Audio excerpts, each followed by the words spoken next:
right, football guys talking basketball. We know this is why you guys listen to this podcast Mhm. for a little FGTB. Let's get OU men's basketball out of the way. How about that? Let's really bring the mood down before we pick it back up here. Had to have it, right? Yeah. Had to win the Big 12 tournament. You're going into it knowing, hey, we got to win this thing to go to the NCAA tournament, right? A sense of desperation, urgency, whatever you want to call it. And they scored 20 points and a half. And they scored 49 points in a game. And they lost their first round game to Oklahoma State, which they are now 0-3 against their in-state rival. Just, it's gross basketball, man. Just couldn't hit shots. Oklahoma State clearly, they got a lot of length and athleticism, made them very uncomfortable. But that was when you had to have an inspiring performance.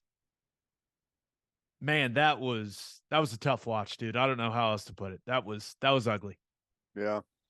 As the season unfolded, and that's one of the difficult parts about the Big 12 is you got a bunch of really good teams, and if you've got inadequacies, teams are going to find them, and if you don't have the personnel to be able to answer, it could be a rough year. And that's really what happened as the year unfolded. It became obvious that Oklahoma is undermanned in the front court, and teams that have size and length, and even teams where it's not their real strength, they continue to pressure Oklahoma in that area. And, and all things considered, I think Tanner Groves, and I've said this before, I believe he's playing out of position. That's not like where he would be best, but because of the roster, he's been forced into that. And, I think he ended up having, all things considered, a good season, but we are not where we need to be roster wise with what we need. Asking him to do some of the things that we're asking him to do, it's tough. And I understand the anger. I understand people are fed up with not having a competitive basketball team. I still believe Porter Moser is a really good coach. I think if he gets the right roster, we could be a really competitive team. The question is he going to be able to get the right roster? And that's tough. With the transfer portal era, the NIL era, it's made things more difficult, it feels like, for Oklahoma, at least in the short term. My hope is that here pretty quickly, maybe he'll have some NIL firepower to be able to go out there and compete a little bit in the transfer portal and with some recruits. He needs it. Yeah. Because this year it was a painful viewing experience. Yeah. And going out in the first round of the Big 12 tournament against Oklahoma State with that offensive performance, just a painful end to a painful season for OU fans. And sometimes you don't make shots. I get that. But for everything to be on the line in that game and to play that way, it was so deflating, man. Yeah. Just so deflating. And now there's a very real conversation to be had about Porter Moser's future. Right now, I think next season is massive for him, but our buddy Eddie Radosevich put the tweet out there. Porter Moser's first 2 years, 34-33 overall, 5-16 in true road games, 12-24 in conference play, which includes a combined 1-8 against Oklahoma State and Texas. That ain't it. Woo. I don't know much, but I know that ain't it, man. It's going to have to get better, and it's going to have to get better quickly. Yeah. I know people want to talk about a new arena and all that. Listen, I get that, but you got to put that to the side and get a better roster. Like, however you got to do it. Like, I don't know. Like, and people want to talk about the lack of fan support, and I get that. I understand it, but Put a better product out on the court, and the fans will support it better. I'm sure. I'm sure of that. And it's all tied together, right? Yeah. You know, I don't know. There is no perfect starting place. You know, it's easier to get a better roster if you can sell to recruits that you got this new arena coming. It's easy to get a new arena and get fan support if you get a better product. You know, so it's like I don't know where the journey starts, but it's got to start with winning. I think I have no idea. I would expect that Porter is safe for next year, but at a minimum, we have to be a tournament team next year. Oh yeah, at a minimum. That is. Listen, you and I, we typically record this podcast around what's going on in the world of sports.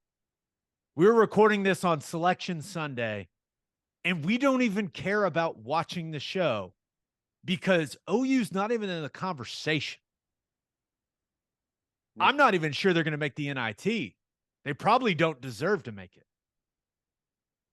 So that's where the program's at, man. And that's this basketball program's at an unacceptable level right now.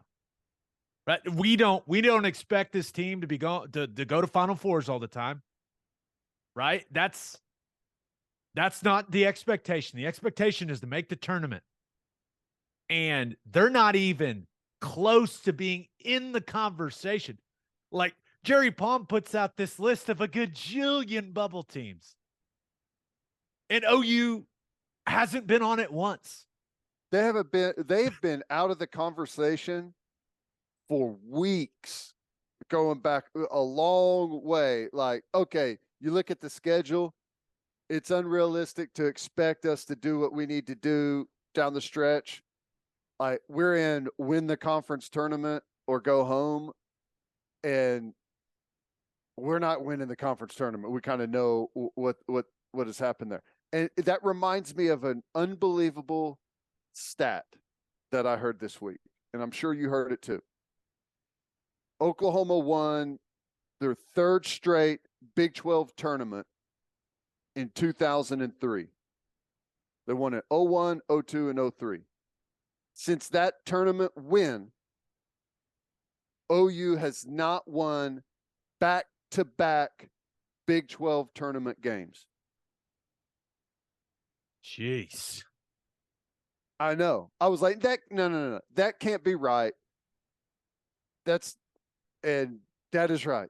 Have not won back-to-back tournament games. Even in 2016, when they went to the Final Four, they were eliminated in the second round. Need better players. Crazy, man. Need better players. I know, but it kind of goes to the overall, like, aside from, I say lucky. We got a local unbelievable talent in Blake Griffin, right? Then we had a long downturn.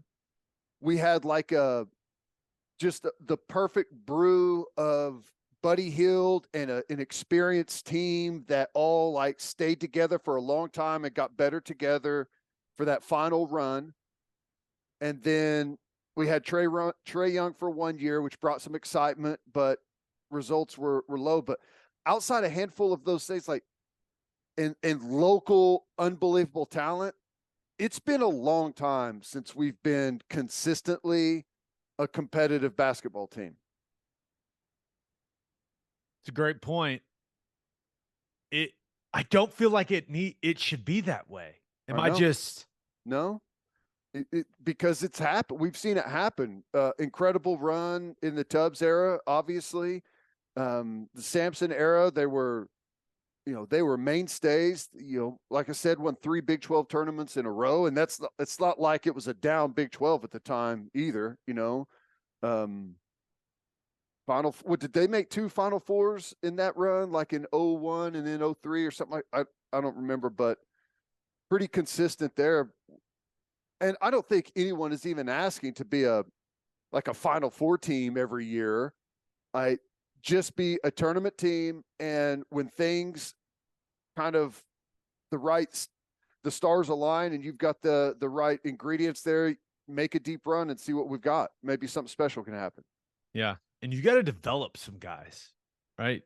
That's hard in where this era. That's it's hard, Yeah. but you got it. Like, if you're not going to get one and done guys, which is just not, I mean, Oklahoma basketball, with how things have been going, just not going to get that type of player for the most part. You got to be a really good developmental program. And then you got to stay old, right? You got to develop guys and keep them there. And I know that that is not easy with all the movement we see in college basketball, but you got to find a way, man. I mean, that's it. You got to find a way. I hate to say this, but in order to get old and stay old, you're going to have to pay a good salary. Correct. To keep guys at your school. Like, all things considered, they're going to stay where it makes sense. And right now, with the NIL stuff, like that's going to be probably the best way to keep your guy, like super top level guys. We kind of all understand what that is, but like high level, consistent basketball players that you can kind of build your program around, like they're going to have a reason to stay. Yeah. You're not going to have a bunch of NBA draft picks probably in the program, but what you need to do is have guys that get better each and every season and have an old team. Yeah. That now it sounds easy. Clearly, it's very difficult to do. It's what everyone's trying to do, but all I know is that I did not have fun watching OU basketball this season, except for the Alabama game. That was amazing. What a day. Yeah. What a day. But other than that, was not much fun watching that basketball team. And Ted, if you're going to lose, you better be entertaining. And they weren't very entertaining, and they lost a lot. Can't be both, man. That's right. Yeah, there's some absolute truth to that. You can't be losing and barely scoring. Can't have it. If you're going to lose a bunch, you better score a lot of points and make it fun to watch. Let's run. Let's run, baby. Speaking